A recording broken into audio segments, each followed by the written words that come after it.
Welcome back everyone to the video series Dedicate Show on CBS. Yes, I have to get used to saying that there's a challenge on CBS because I'm talking about the Challenge USA Episode 1.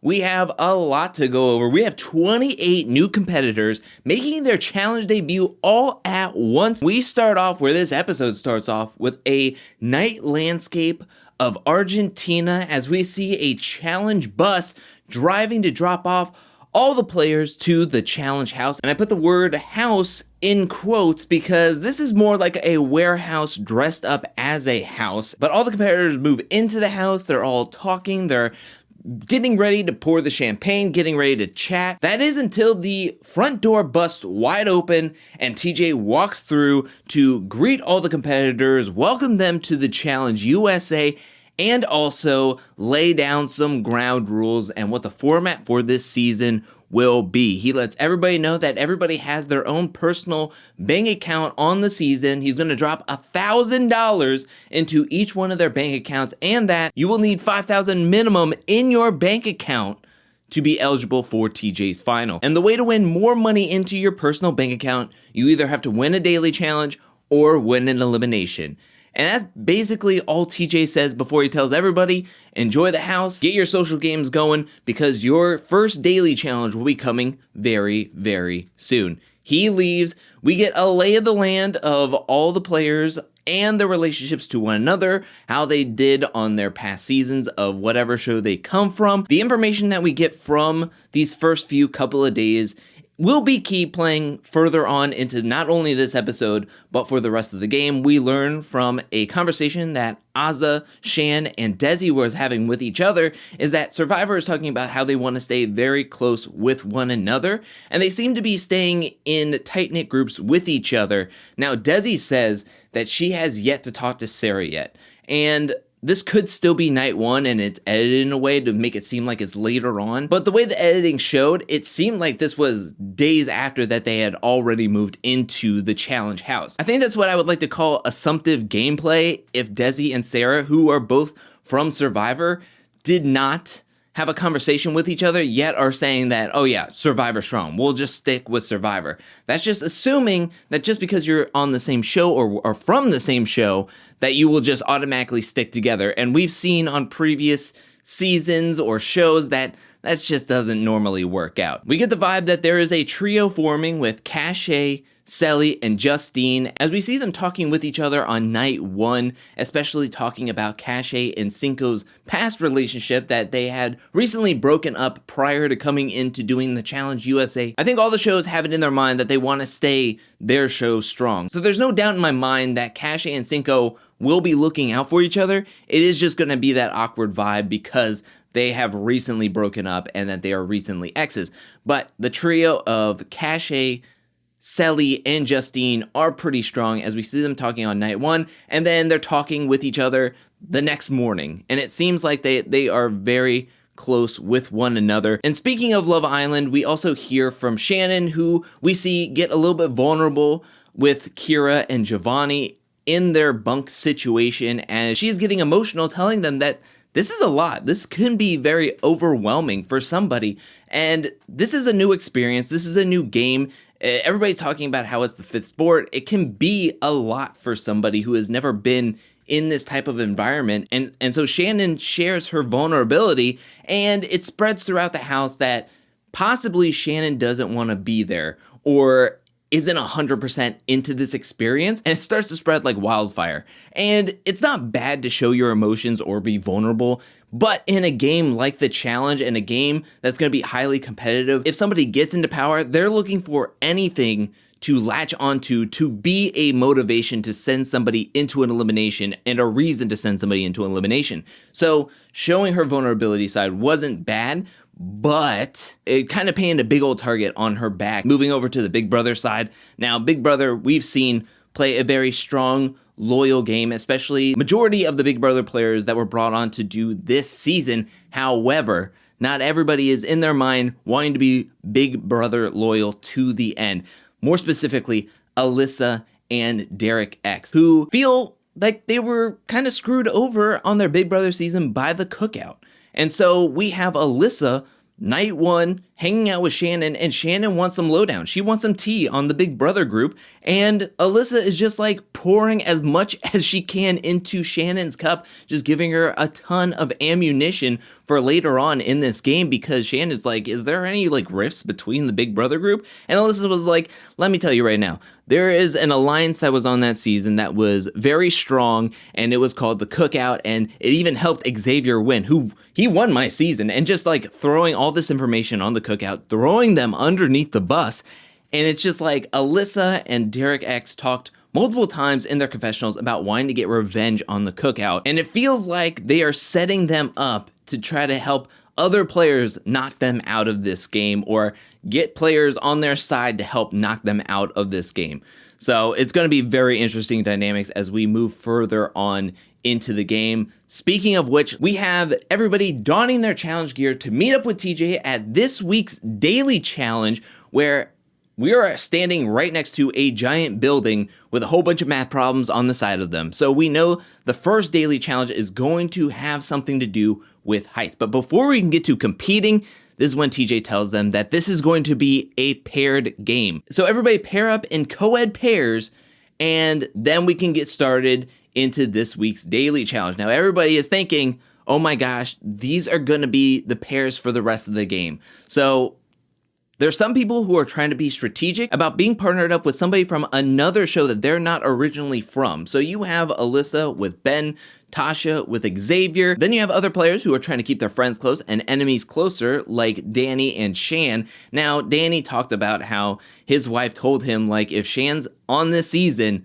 watch out for her. I felt like Danny was wanting to be paired up with her because, one, she is strong, she is strategic, but also if you're partnered up with her, she can't really take shots at you. So I think that was a really smart idea for Danny. Then you have other players who just want to be comfortable in their pairings and know that they can work with the other partner despite being from the same show. And that's where you get Kira and Cashel and Selly and Giovanni. Everybody gets paired up. There's 14 pairs now. And so TJ then gives the lowdown of this week's daily challenge called Down to Do the Math. What everybody's going to have to do is they're going to have to rappel down the building, and there's going to be numbers and math equations as they're going down. You have to do the math equations by the time you hit the ground floor, and then put your number into the box. You have 3 guesses. If you can't do it in 3 guesses, you have to run all 22 stories back up to the top and then redo all of the math.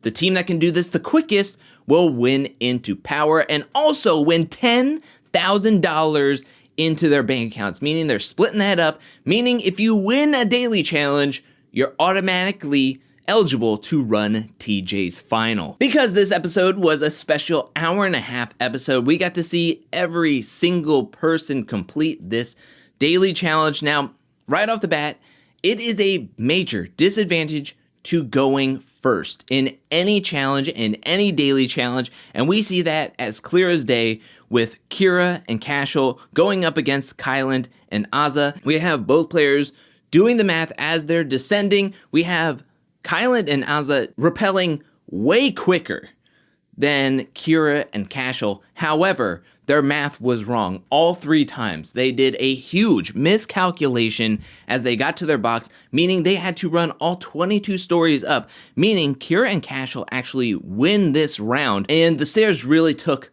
a number on their team, especially Azah, who once they got all the numbers in, she started to hyperventilate. She was dehydrated, running up all those stairs, doing the challenge. I'm sure her adrenaline was pumping, but by the time they got down there, she just completely gassed out, and she was able to come back to her senses and was fine. However, they showed everybody that it's better to go now slower and get the math correct instead of trying to rush down this building and get the fastest time. Now it's don't be last. Some people are still trying to get first, but some of the other contestants who will be getting slower in the rappels against the team that they're going up against in their heat, now they can just say, well, let's just go slow. Let's just get the number correct, because if we have to run back all the way upstairs, we're going to be in danger of going directly into the elimination and getting last place. Spoiler alert, nobody has to do it twice. I mean, David and Kayla were very close at having to go again because they put in their number twice, got it wrong, and then they took a breath, stepped back, really did the math and got it on their third guess. So it's plain to see that Kylan and Azza were dead last in this, and they were going to go directly into the elimination. But it was a very close race on who was going to get first place, as we see Tiffany and Leo, Derek and Cache, Tyson and Angela, Danny and Shan, and Cinco and Desi all win their heats, all win relatively very quickly, and it comes down to 3 teams that are separated by 17 seconds on who got first place. And it is Danny and Shan, Tyson and Angela, and Cinco and Desi. TJ tells us that Tyson and Angela win the first daily challenge. I have to say that this daily challenge was relatively simple. It's not the most thrilling to watch, but it's a good first challenge to kind of get everybody's feet wet. You get to see who's really afraid of heights. Will that be a factor going further into this game? And we didn't have anybody worried about quitting this daily challenge. Also, you did have to work well with your team rappelling, but it wasn't like super huge into massive teamwork. And we go back to the challenge house where we see Enzo, Xavier, and Alyssa talking about who possibly Tyson and Angela will want to throw into the elimination. And they talk about how, okay, Angela's from Big Brother, Tyson is from Survivor, and they're probably not going to want to take shots at any team that has either a Survivor or a Big Brother player because that gets into their numbers. Also, it's early in the game. They don't want to start cannibalizing their own numbers. So all 3 of them believe that they're going to target a team that either is Love Island, or has an amazing race player and Love Island player on them. So we move into a deliberation session where we have Tyson and Angela talking to Azza and Kylan, and Tyson brings up 3 teams that are on the chopping block and are on their minds to send into the elimination. It's either Kira and Cashel, Selly and Giovanni, or James and Shannon. Azza brings up that it's between either James and Shannon or Selly and Giovanni, and Kylan says that he would much rather go up against James and Shannon as he thinks that they could have the better shot at taking them out of the game. Also, it's kind of a rumor going around the house that Shannon doesn't necessarily want to be there. So if she's not going to give 100% going into the elimination, maybe she would be an easier target to take out of this game. And now let's go head to a party scene as everybody gets their party gear on. They're dancing, having a good time, especially the Love Island contestants who do talk to each other at the club, worried that they could have a target on their back. It's no doubt that everybody wants to take a shot at them. And it seems like there's like a divide in the house, as Love Island does seem to be younger and they are having a good time in the club. And you can possibly tell that Survivor and Big Brother are maybe taking this game very seriously, and they might be already in like game mode. As we go to a table with James, Giovanni, and Cinco, and they're talking about how can we move the target off of Love Island or Giovanni and Selly and James and Shannon and move it on to a bigger threat and possibly get a bigger threat sent in against Kylan and Azza, and hoping that they take a much stronger team out than, say, the Love Island numbers. James is processing, how can I save myself along with Shannon? So the next morning, James talks to Shannon about the rumor. Shannon says, like, I've had an attitude change. That was just a vulnerable moment, and now I'm really into this game. So James is like, we need to go talk to people, make friends, and put a plan into place. We don't see it actually unfold until after it's already done, and the contestants for the elimination have already been chosen, as we see like in a flashback of what James has done. And James goes and talks to everybody and plants a seed in their brain that Kylan and Azza would have a much better shot at winning against Sally and Giovanni than, say, James and Shannon, who are a much stronger unit, a better team, a better pairing, as Sally and Giovanni aren't necessarily on the same wavelength. And Tyson makes that happen as he decides to save James. Well, him and Angela decide to save James, but we'll get to that as everybody dons their challenge gear, meets up with TJ at the arena where the eliminations will happen, which the first thing I see is Not So Fast, which is a challenge staple. We have a medal pyramid. We have a giant rope in a circle, and I just knew, not so fast as the first elimination.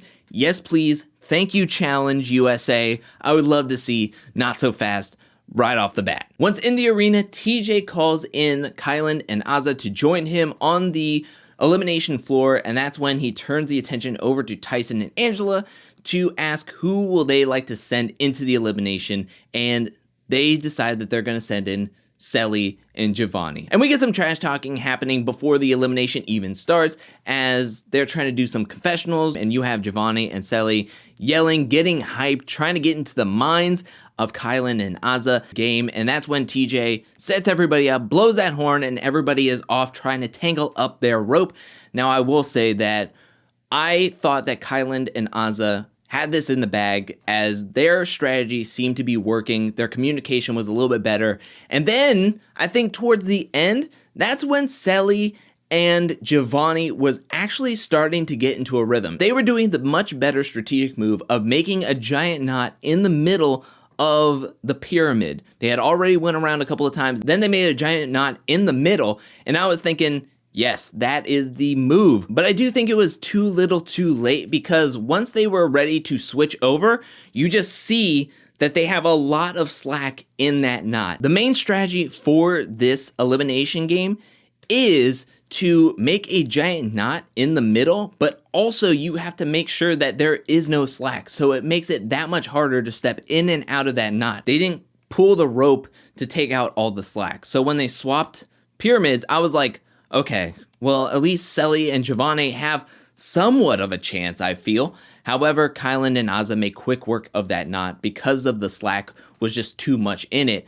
And so Kylan and Azza was able to pull off this win, meaning Giovanni and Selly are the first two eliminated from the game. Their bank accounts go to 0, and their money gets deposited into Kylan and Azza's bank account. So now they are one step closer to being eligible to run TJ's final, and we say goodbye to a Love Island pair. You think, okay, well, that's over. Hit the credits. We'll see that big old what's to come this season trailer at the end of this thing, and then we'll be off for next week. But no. TJ has something else up his sleeve, and he walks over to the side of the arena, gets a big old grin, and then pulls the door, and we see this giant light up board with everybody's name on the board. And what will happen is that at the end of every single elimination, the board will choose who will be partnered up with whom for the next daily challenge heading into the next elimination. And the whole catch is you will not have the same partner twice. You will be getting everybody as a partner at one point until you've been partnered up with everybody who is left in the game, and then you will not be partnered with the same person twice in a row. This is very, very interesting. This was a very interesting first start to this game. It was captivating. It kept my interest throughout the whole thing. I thought the competition between everybody is really strong. There was a lot more people who actually knew about the challenge than I thought coming into this game. And I just think that this is going to be a relatively strong showing for the season. I think you couldn't have asked for a better premiere than what the Challenge USA did.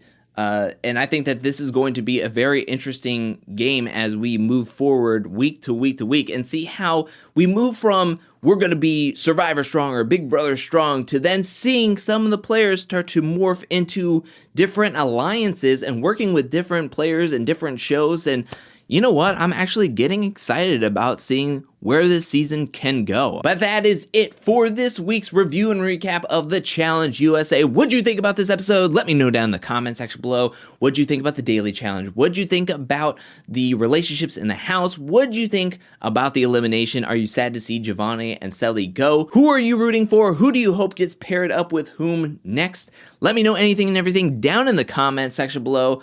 I want to hear what you have to say. And also, just a reminder that there will be no Tiny Table Talks on the Challenge USA. Instead, they will be Patreon exclusive over at patreon.com/angelcakevids. For the $3 and up tier, I'll be doing live Tiny Table Talks every Saturday at 7 p.m. Eastern Standard Time. So if you would like to be a part of that, please go over to patreon.com/angelcakevids. And speaking of which, I want to give a special shout out over to everyone who supports me over at patreon.com/angelcakevids.